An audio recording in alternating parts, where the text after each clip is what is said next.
This Week in Gaming with Naomi Kyle. Hey everyone, I'm Naomi Kyle and welcome back to This Week in Gaming. This week we're catching up on the latest additions to Fortnite and Forza. A Quiet Place breaks their silence. Palworld may be setting up camp on a new platform, and I give you all the highlights from last week's Nintendo Direct and the state of the industry as it stands now. Let's get right to it. Since its release in 2021, Forza Horizon 5 has offered players the opportunity to drive everything from top-of-the-line vehicles like the Aston Martin to the three-wheeled microcar and everything in between. Well, in their latest car pack to hit Xbox consoles and PC, players can now drive some of the Universal Studios' most notable cars. The Universal Icons car pack introduces Kit from Knight Rider, the Jeep Wrangler from Jurassic Park, and the Time Machine from none other than Back to the Future. Each Time Machine includes a variant representing each movie from the Back to the Future trilogy, each of which includes added special effects when you hit 88 miles per hour. Vroom Vroom is gonna be the state of my weekend. After 3 years of not hearing so much as a peep from Saber Interactive, fans of the A Quiet Place movie franchise were treated to a new trailer. The trailer in question unfortunately didn't feature any gameplay, but in the 90 seconds we were given, we learned a lot about what to expect from this new experience. A Quiet Place: The Road Ahead will be a first-person horror adventure where you take part in an original story featuring a young woman in her struggle to stay hidden from the franchise's horrific aliens, the Death Angels. Naturally, the game revolves around your character and their relationship to sound. Using a sound exposure meter, the character avoids shards of broken glass and apprehensively powers on a louder generator needed to progress through the game. In the trailer, there also seems to be a mechanic to manage the character's asthma, in which the character uses an inhaler to steady her breathing. The game has potential to be a great addition to other games of the survival horror pedigree, like The Last of Us and Alien Isolation. There's not yet an official release date, but we can expect to get our hands on A Quiet Place: The Road Ahead on PS5, PC, and Xbox Series X and S later this year. Fortnite's new mode, Reload, launched on Saturday and drew in over 1 million players over the weekend, peaking at a whopping 1.6 million across its regular and zero build variants. For those who don't know, Reload is a new mode in Fortnite that's a smaller scale battle royale with 40 players in 10 squads, featuring endless revives if at least one teammate remains alive. The mode brings back the nostalgia of Fortnite's original Chapter 1 map, featuring iconic locations like Tilted Towers and Retail Row. Players can enjoy the return of classic weapons as well and complete quests for rewards like the digital dogfight contrail and the Resbrella glider. Yep, lots of fun to be had in Fortnite this summer, including a Pirates of the Caribbean crossover next month. Palworld, the controversial Pokemon with Guns monster tamer game from Pocket Pair, became a massive hit this year with its 25 million players across PC and Xbox. But what about PlayStation 5? Well, it looks like Palworld might at long last be heading to PlayStation. A cryptic tweet from Pocket Pair's global community manager, Bucky, has fans speculating that a version of the game may be heading to the platform. The tweet included heart emojis in colors that seem to represent different platforms, with a blue heart possibly hinting at a PS5 release. We'll have to wait and see and give you the update if anything gets confirmed, but it seems to me like the game is primed for the PS5. Make it happen, gaming gods. At 7 a.m. on June 18th, here in California, Nintendo kicked off their Nintendo Direct for June. This Direct was packed with releases, remakes, and new franchises to boot, so I hope you're ready. Now, I could talk in great detail about each of these releases for hours, but since we only have a few minutes, I'll go over the highlights here and then discuss the rest later with our guest today. Nintendo kicked off the Direct revealing a new entry in Mario and Luigi games. The reveal of Mario and Luigi Brothership has breathed a new life into a series that was thought to have died a long time ago alongside the Nintendo DS. But wait, it gets better, because Mario & Luigi Brothership has a release date and is slated to release on November 7th of this year. Nintendo World Championships also makes a return with the reveal of Nintendo World Championships NES Edition, releasing soon on July 18th. The spiritual successor to Wii Sports, Nintendo Sports, gets a free update adding basketball and will be available this summer. The popular Wii title Donkey Kong Country Returns is getting an HD port on January 16th, 2025, and it could end up being the definitive edition of the game, replacing Wii motion controls with button inputs and including levels from the Wii and 3DS releases. The NES classics Dragon Quest 1, 2, and 3 are getting HD, 3D, and 2D remakes. The games are going to be released in order of story, as Dragon Quest 3 releases on November 14th, and Dragon Quest 1 and 2 release later in 2025. Luigi's Mansion 2 HD was shown again, reminding us that it will be out very soon on June 27th. More legacy titles were shadow dropped onto the Nintendo Switch Online service, including The Legend of Zelda 4 Swords and Metroid Zero Mission for the Game Boy Advance. And for the Nintendo 64, Nintendo added an M-rated section where Nintendo Switch Online subscribers can play Turok and Perfect Dark with an online multiplayer update. Continuing on, the Nintendo Direct had huge news for the fighting games community when it revealed Marvel vs. Capcom Fighting Collection Arcade Classics. Included in the collection is The Punisher, Marvel Superheroes, X-Men Children of Atom, X-Men vs. Street Fighter, Marvel Superheroes vs. Street Fighter, Marvel vs. Capcom, and of course, Marvel vs. Capcom 2. The game will support online play and is planned to release later in 2024. The latest addition to Mario Party was revealed as Super Mario Party Jamboree. Mario Party Jamboree will include 7 game boards, over 110 minigames, and a 20-player decathlon mode. Super Mario Party Jamboree launches on the Switch on October 17th. A new mainline title in the Zelda series was also announced. I know, this is a dream direct, but wait, it totally gets better. The Legend of Zelda Echoes of Wisdom lets players take control of the Princess Zelda after her trusted swordsman, Link, was struck into a dark rift. Zelda is gifted the Tri-Rod, which she can use to duplicate everything from apples to Zora. Maybe Zelda can duplicate Link or even the Dark Lord Ganon. Experienced gamers will note that this isn't the first time Zelda has played the leading role in a Legend of Zelda game, but this will be the first time Zelda is front and center in what is shaping up to be a very good mainline Zelda title. The Legend of Zelda Echoes of Wisdom is set to release later this year on September 26th alongside a golden Zelda-themed Switch Lite. Nice. And if all of that wasn't good enough, Nintendo revealed gameplay for their next entry in the Metroid series. That's right, Metroid Prime 4 Beyond. Metroid 4 has been in development hell since January 2019, and to see that the game isn't dead is such a relief. A release is planned in 2025, which makes me think that there is a possibility that we could see Metroid Prime 4 as a release title for the next Nintendo console, which is supposed to be revealed before the end of this fiscal year. And lastly, as was just mentioned in our Nintendo Direct coverage, Marvel vs. Capcom Fighting Collection Arcade Classics has made waves in a big way across the gaming sphere. After the announcement, Capcom updated their website detailing all of the information surrounding the collection. On their webpage, Capcom lists the collection as releasing on Nintendo Switch, PlayStation, and Steam, but curiously no mention of Xbox. Sony, as some of you well know, owns the rights to Spider-Man, who is displayed prominently across the Marvel vs. games in the collection. Then there is Disney, who owns all of Marvel, and Capcom, who holds all the rights to all Capcom characters featured in the collection. It could be that in the process of creating this game that all three companies could not agree to publish this game for the Xbox Series X and S, which rivals Sony's PlayStation 5 here in North America.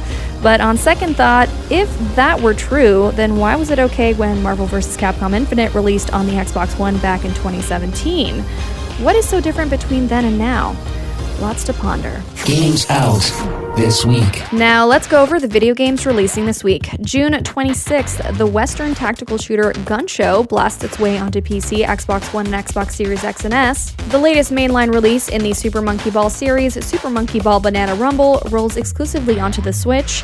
On June 27th, Tchia sails over from the PlayStation and PC to the Switch. Luigi's Mansion 2 HD is reborn and launches exclusively on the Switch. Then, June 28th, Spy and Anya Operation Memories crosses over to PS4, PS5, PC, and Switch. Return to the Jurassic era when Gigantosaurus Dino Sports blitzes onto all platforms.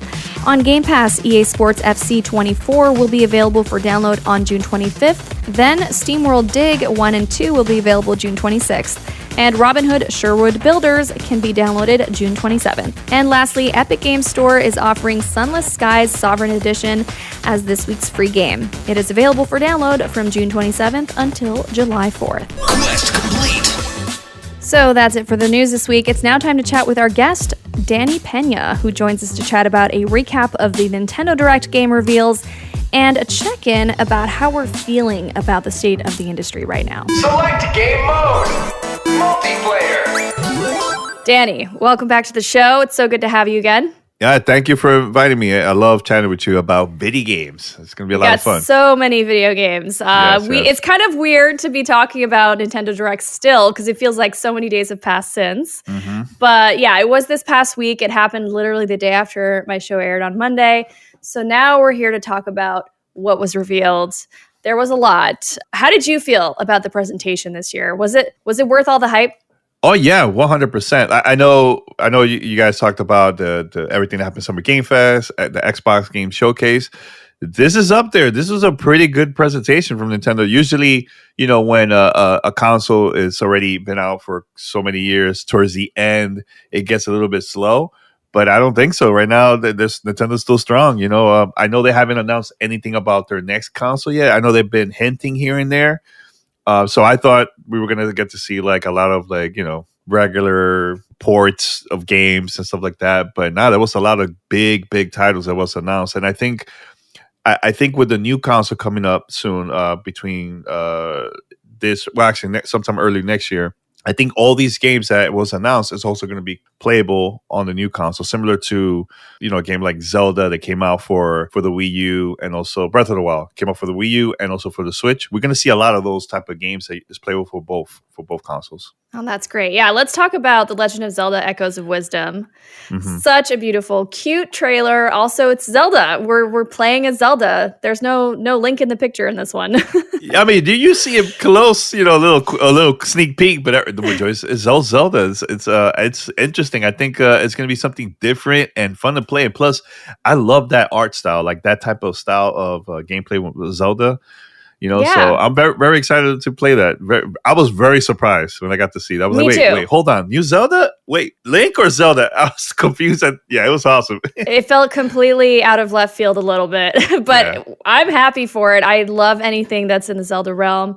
I'm especially excited to be able to play as Zelda, and I think this is just like a great introduction to the character, also for younger children who want to play a Zelda game. Metroid Prime 4 Beyond. We knew this was in the works.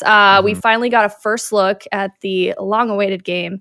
It's expected release to 2025. What did you think of the trailer? First of all, I've been waiting for a new Metroid Prime game for a very long time. I know they announced this years ago.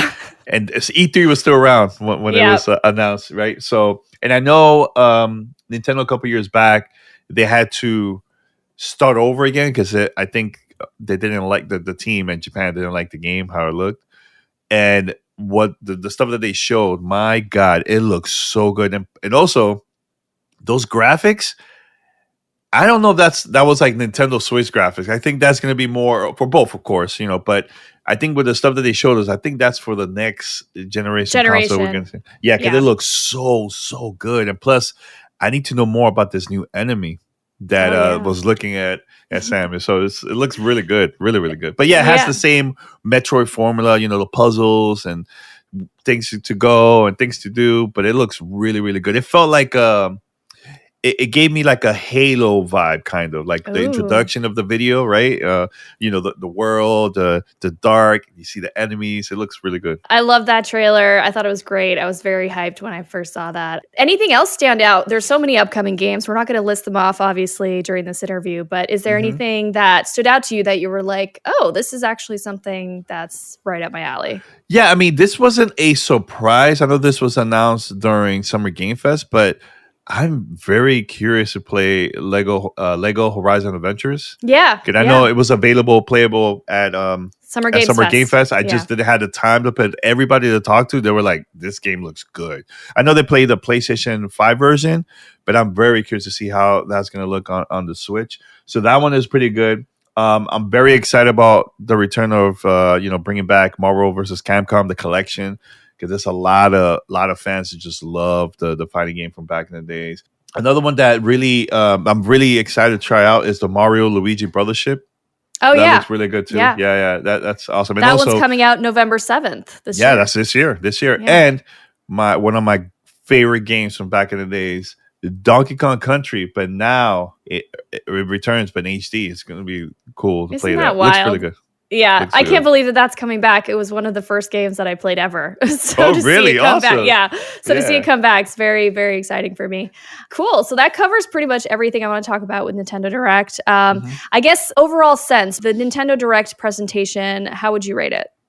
I'll give it like from 1 through 10, like a good 8, I think. Okay, there was Yeah. a couple games I was kind of like, but I think overall there was a lot of games I definitely want to try out that was Yeah. announced. Yeah, and again, like I said at the beginning, towards the end of a console, it's a little bit slow with news, and Nintendo came strong. Yes. Yeah. So right now for the summer, I'll put Xbox first, Nintendo second with announcements, Summer Game Fest press conference, I think third, and PlayStation last, because I think there was a couple of games there, but there was a lot of announcements. I was like, really? It was a little slow. Right, for the state of play. Yeah. Yeah, exactly. But Astrobot, great presentation there. But I agree in it. terms of hype level, the Xbox showcase and Nintendo took the cake this year. And what about the upcoming new generation console for the Switch? Ooh. What are your expectations there, hopes and dreams? So if Nintendo's going to keep the same formula that they did years ago, the way how they announced the Nintendo Switch, it was like out of nowhere. It was a trailer that was released, right? A very short trailer. You get to see the things that you could do with the system, right? I think around September or October, we might see an announcement. Of 2025 or this year? Of this year, the announcement. Okay. And then early 2025, like around January or February, depending when it's going to get released, we're going to get to see like a presentation, like a press conference officially live from Japan, and then they'll have hands-on events in the States, either in New York or Los Angeles, to play the actual system. So I'm very excited for that. I think the lineup, I think, is going to be very strong, because the one thing that Nintendo did right from when Nintendo Switch got announced and it got released, every month it was like an exclusive game only for the Switch for almost a whole year. And there was something, some ports that was on the Wii U, but there was a lot of new games only exclusive for the Switch. I think we're going to get to see that this time around. And release window expectation for? I think between March and April, I think that's when we're going to get to see the actual console release before first quarter ends. Okay, cool. Mm-hmm. And then obviously we'll have more discussions about that later on when it does finally launch. Hit me up. As soon as that comes out, we got to do this. We got to talk. I'm going to text you. So I wanted to also touch on summer game announcements as a whole. Mm-hmm. Did you feel the hype level that we normally felt for E3? How did it feel this year?